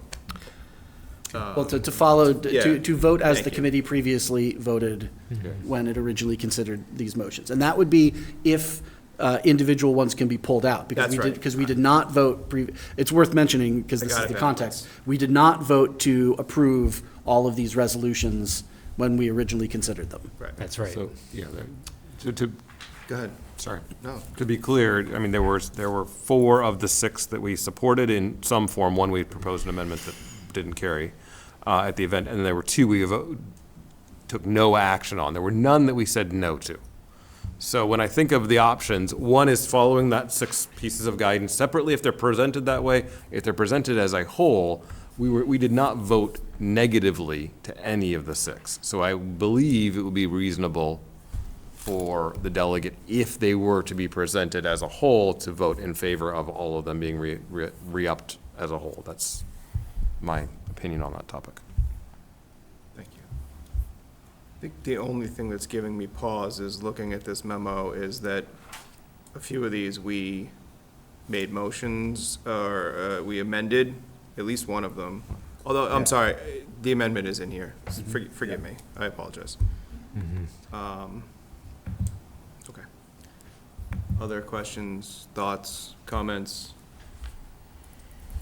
Go ahead, Mike. Just a comment about the Massey practice, like, if they take this as a bulk, I don't see the point of why we need to take an opinion on these individually. Yeah, I personally feel this is kind of a little waste of time, because you can't have any individual debate on these, and they're asking you all to be like, hey, here's a bunch of 6 of them, and we're all going to advocate to the State House about it. So you can't really parse any of them out if you don't agree with them or not. I think the intent is essentially by MASC to say, we passed these in the past. We haven't gotten these things through the legislature or whatever. Yeah. We still support these. We're asking the body to say, essentially, go ahead and keep advocating for these things. That's basically the point. Yep. And they're actually standalone districts that have to support them before MASC Right. picks them up. Or that's why Right, and since these all are resolutions that previously passed the delegate assembly, they're essentially asking for a re-upping of just like, will the delegate assembly, just reapprove, reauthorize these, these resolutions, all of which it previously had approved. So the motion we have currently is essentially to follow the same guidance on these resolutions as we had in the past. So if there's no other discussion, I think we could probably move to a vote on that. So, hearing none, all those in favor of supporting the the motion to follow the same guidance on these prior recommendations, thank you. So all those in favor of that motion? And we will call that unanimous. Thank you. You can, Paul, please. What if, so this, we just, I think, voted on that. If they're taken up individually, you vote this way. Correct. What if they're taken up collectively? That's the next thing we're gonna do. Okay, all Yeah. right. Yeah. Can I make a motion? Please, Mr. Turner. I make a motion that if they're brought up collectively, we suggest that that's not the best practice, and then we vote to support them collectively. Motion, the motion is if these continuing resolutions are brought up as essentially a consent agenda that we vote in favor. Seconded by Mr. Golden. Mr. Golden. I'm gonna say that's because people go to this so that they can talk about each individual thing. That is very unlikely, but it's a good thing to do either way. Other, Mr. Exel. I think that I would support this because I don't think that the only amendment that we had was just about the number of years involved in putting a district in receivership. And it's not something that I think is worth starting a discussion over. And honestly, whatever that number could potentially be, that would be hammered out by the legislature anyway. Yep. And this is not going to have any effect on it. And so I support the motion to simply, if it's all taken up as one, to simply approve as one. Other questions, comments? Hearing none. All those in favor of voting in the affirmative should these continuing resolutions be taken in a bulk batch of resolutions? Unanimous. Thank you. Sorry that was more painful than it probably needed. So much quicker than last year, though. Yeah. Clarifying question. Please. I'm assuming the expectation is that I follow what we all just voted, not use my judgment in the moment based on conversation, right? Like I stick to this regardless. Go ahead, Mr. Gold. Yeah. There were one or two times where we had not expressed, because there were many more resolutions, we had not expressed an explicit opinion on something, so I had to kind of use the judgment of myself with regard to how we'd expressed. I think it was on a special education funding matter. I think it was like rural districts or something. But given that there's so few, I think you should be okay. Okay. Please, Mr. Exel. I would just say that, that there could be situations in which you would use your own judgment, as long as it's not contradictory to anything that the committee has voted on. So there may, for example, be amendments brought up. Someone may bring up an amendment to, to the first one. We're not taking any position on that, so I guess it might not. But just as a broader Yeah, example, to understand. that someone may move to amend a motion that we did not consider, and then, as long as it didn't go, again, contrary to what the committee voted, then That's right. you would use your judgment. Okay. And second, I would love a cheat sheet with what I'm voting. Yeah, we can in do what that, absolutely. situation. Had a Google Doc. Okay. Yeah. Good. That, absolutely. Okay. Last item of new business, representative to contract negotiation team with School Cafeteria Employees Association, Mr. Ruggiero. Thank you. The Cafeteria Association, their contract expires at the end of this fiscal year, and they have reached out, looking to start negotiations, so we just want to see if we can get a member or two of the school committee to participate on that negotiating team. Very good. Do you recall who was on it the last I time? think it was Stephen and Bryson. Dr. Bryson, yeah. Very good. Mr. Turner? I would say that it was a very good experience. However, considering my involvement in the screening committee for the superintendent, I would like to ask not to be on that negotiating team again. I think that's reasonable. I imagine you would have a similar request. Please. All right. Anybody interested in serving as a member of the contract negotiation team for cafeteria employees? We don't have any dates yet. Correct. That's, You can. Paul, can you just tell the group what time they normally meet? Usually after January. The time of the day, it's usually, Yeah. right, it's usually following school, so Yeah, it's it's sort of like a late late afternoon. afternoon, so if Late that's afternoon, not yeah. doable for you, just know that, but I wanna say it was like 3:15, 3:30-ish. Yes. And, yeah. Yeah, so I just think you should know that as you're deciding, and if there's two people, you can kind of help each other out, which I think we did, which was helpful this time, as opposed to having to go to every single one. And just as a point of reference, it was not 2 meetings as one of our recent cases was, but it was not also 30 meetings. It was a reasonable number. If memory serves, somewhere in the range of 5, 6, 7 meetings for an hour, hour and a half at most, each of those times. So it's not, it's kind of a medium sort of range of effort. Okay. Well, I would say I'm willing to serve as one of the representatives if there's somebody who is willing to serve as a backup, alternate, partner, something. Don't all jump at once, Thank you. guys. Thank you, Jesse. All right, I'll be your backup. All right, thanks. Great. All right, I don't think we need a motion or anything, so. Yeah. I think we do. Do we? Do we need a motion? Move for approval of the representatives as listed, Jesse and Jen. Okay, sure. Would somebody like to move to approve Jen and I as representatives to the, Jesse and Jen. Mr. Golden? I move to appoint Mr. Finley and Dr. Bryson to the food service Feel like I have to put my cafeteria name first, employees don't I? In association that order, yeah. negotiation team. I Thank you, Mr. Golden. Second? Assistant to the regional manager. Second? Second. Thank you, Mr. Turner. All those in favor? Unanimous. Thanks, Paul. All right, subcommittee reports. Dr. McCauley. I can just give an update on the outreach subcommittee because I know you're all very excited about it. So we had a really great meeting a little while back. So what we started to do was just kind of roll up what is all the different ways the district can, contact people outside the district.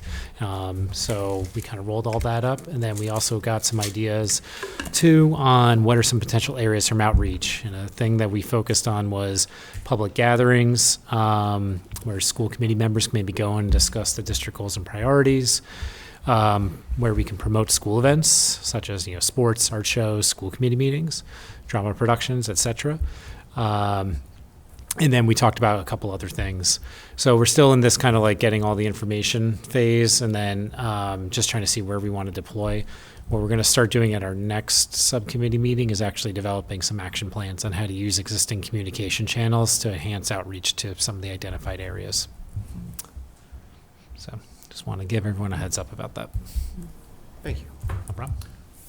Okay, Mr. Golden. I love this. Well, I just wanted to say thanks for all your hard work, always. When Mr. Kyra was here earlier talking about the AMLE survey, and we were all discussing how great it would be to get it out to the community, I feel like that is something you guys, I'd love to put that in your inbox as an action item. Figure out how to distribute that great news and what means is best. I feel like we as a school committee could be a great vehicle to go rah-rah and kind of cheerlead for the district, so. Definitely. 2 cents. Great idea. That's something we did talk about too, is how we can do that. Go ahead. Dr. Bryson? Well, I also think that we remembered there were a lot of things that were given to us and put in our bucket. Yes. We couldn't quite remember what all of those things Thank you. were. So we need to, I think, review the minutes and see we need to prioritize what things we said we would do, because we were sitting in that meeting going, wait, we haven't seen the minutes yet, so we're not sure what we said we were going to do. So I just wanted to, so yes, I totally agree, but I think there were quite a few things that we were like, wait, did we say we would do that? And we spent a little bit of time trying to rehash. Yeah. So. I've seen the minutes. I don't know if we've shared the minutes, No, but the subcommittee's bucket is overflowing. Yes. That's what we kind of You can remembered. finalize those to share. Yeah. And those minutes should be, they've been drafted, they should be available as part of our next agenda for That's great, thank you. approval. Mr. Ragsdale? So we had the policy subcommittee meeting on Monday, and had a full plate. Went over a little our time. We reviewed the graduation requirements policy, IKF. because of the changes to the high school schedule and the additional credits and additional coursework required. There's also been changes to the competency determination policy because of guidance over the summer from DESE. And we discussed the middle school pathways policy, which is, again, new requirements from DESE and from the Board of Elementary and Secondary Education about certain requirements that middle schools have to provide to students, essentially informing them of vocational technical opportunities that they'll have in high school. And then lastly, we looked at the student absences policy. And so look for some policies to start rolling in future meetings. For our first read, I think we'll have some on November 5th and more to come. Excellent. Thank you, Mr. Ragsdale. Mr. Turner. One last one, because it does actually link onto our friends on the policy subcommittee.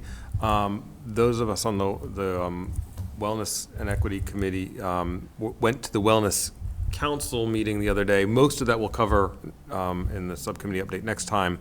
But there is a policy ADF, which is the School District Wellness Program.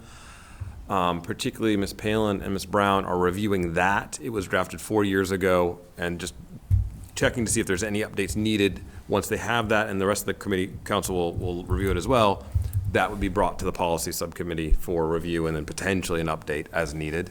So they, at some point in the next couple months, that will be coming towards that subcommittee as well. Very good. All right, we'll add it to the queue. Thank you.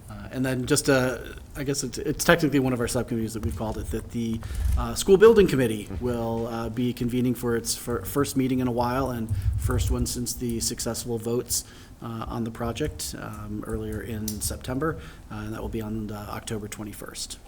Excellent. You got a lot of good work ahead of you guys. Thank you. Other subcommittee reports? Hearing none. Correspondence? None this evening. Mr. Turner, continuing on, future school committee dates and other notable items. It's a very good segue from Mr. Ragsdale. So on the 10th of October at 6:30 at the Senior Center, the high school orchestra will be playing. On the 13th of October, we will be off school for a holiday, Monday. And then on the 21st, as Mr. Ragsdale mentioned, the Wildwood School Building Committee will be meeting in this room at 6:30. On the 21st, the town is actually hosting a flu clinic from 3 to 5 p.m. at the middle school. So I believe there'll be a sign-up sheet either through the town or through the middle school, or both. For that, I believe it'll be through the town. On the 30th through the 1st of November, the Lamplighters will be presenting Frankenstein in this room. Yes? No sign up. No sign-up. Okay, so show up. First come, first served. Fantastic. So the flu's, well, two different. Yep. So the flu clinic will be first come, first serve on that, 3 to 5 on the 21st. Frankenstein will be at 7 p.m. on the 30th, the Thursday. The 31st, a glorious day to see Frankenstein, of course. They will do the performance at 3:30, so you can get out and have time to still do your trick-or-treating. And then on the Saturday, the 1st, it'll be at 2 p.m. Again, all in this room. After that, on the 5th of November, we'll have our next regular session meeting of this body at 7 p.m. in this larger group instruction room. On the 11th, in addition to being a school holiday, the high school marching band will be performing in the Veterans Day ceremony on the town common at 11 a.m. On the 17th and 19th, we will be meeting to interview superintendent candidates, both evenings at 5:30 in this room. On the 18th, there will be a following school building committee meeting in this room at 6:30. And on the 25th of November, this group will meet to deliberate on candidates for our superintendent at 6:30 in this room. And that should be all. What did Mr. Turner miss? Hearing none, I would entertain a motion to adjourn. Moved by Dr. Bryson, second by Mr. Golden. All those in favor? Unanimous. Good evening. Thank you, everyone. Thank you. Thanks, everyone.